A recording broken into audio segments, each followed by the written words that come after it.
Hello friends, இன்னைக்கு வீடியோவில் நான் உங்களுக்கு செஞ்சு காட்ட போகிற டிஷ் பேர் என்னன்னு பார்த்தீங்கன்னா கார பிடி கொழுக்கட்டை. ஸோ வாங்க எப்படி பண்ணணும்னு பார்க்கலாம்.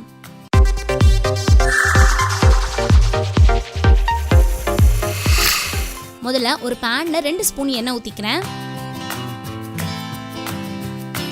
இதில் 1 ஸ்பூன் கடுகு 1 ஸ்பூன் உளுத்தம்பருப்பையும் போட்டுக்கிறேன். இது ரெண்டும் நல்லா பொரிஞ்சிருச்சு. இப்போ 2 காஞ்ச மிளகா கொஞ்சமாக கருவேப்பிலையும் சேர்த்துக்கிறேன். இதெல்லாத்தையும் லைட்டாக வதக்கிக்கோங்க.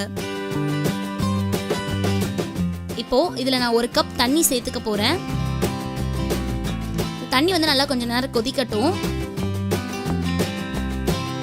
ஆல்ரெடி நான் 1/2 கப் மாவில் உப்பு சேர்த்து நல்லா மிக்ஸ் பண்ணி எடுத்து வச்சிருக்கேன். அதோட போட்டுக்கலாம்.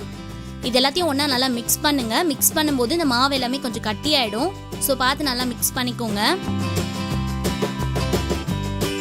இப்போ பாருங்க, அந்த தண்ணியோட மாவெல்லாம் சேர்த்து நல்லா மிக்ஸ் பண்ணியாச்சு. இதில் 3 டேபிள் ஸ்பூன் தேங்காய் துருவலையும் சேர்த்து இன்னும் நல்லா மிக்ஸ் பண்ணிக்கலாம்.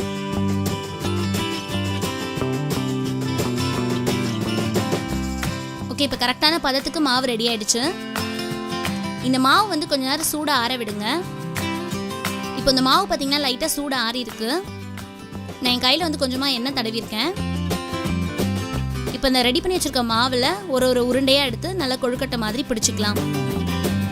இப்போ அதை ஸ்டீம் பண்ண போகிறோம். ஸ்டீமரில் நான் ரெடி பண்ணி வச்சிருக்க எல்லா கொழுக்கட்டையும் வச்சிடுறேன். இதை க்ளோஸ் பண்ணிடலாம். க்ளோஸ் பண்ணிவிட்டு 15 to 20 மினிட்ஸ் நல்லா வேக விட்டுருங்க. இப்போ பார்த்தீங்கன்னா 15 மினிட்ஸ் ஆயிடுச்சு. நம்ம ஓப்பன் பண்ணி பார்க்கலாம். பாருங்கள், கொழுக்கட்டை நல்லாவே வெந்திருக்கு. நல்லா சாஃப்டாகவும் இருக்குது.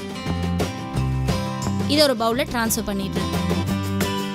சூடான காரப்பிடி கொழுக்கட்டை ரெடி ஆயிடுச்சு.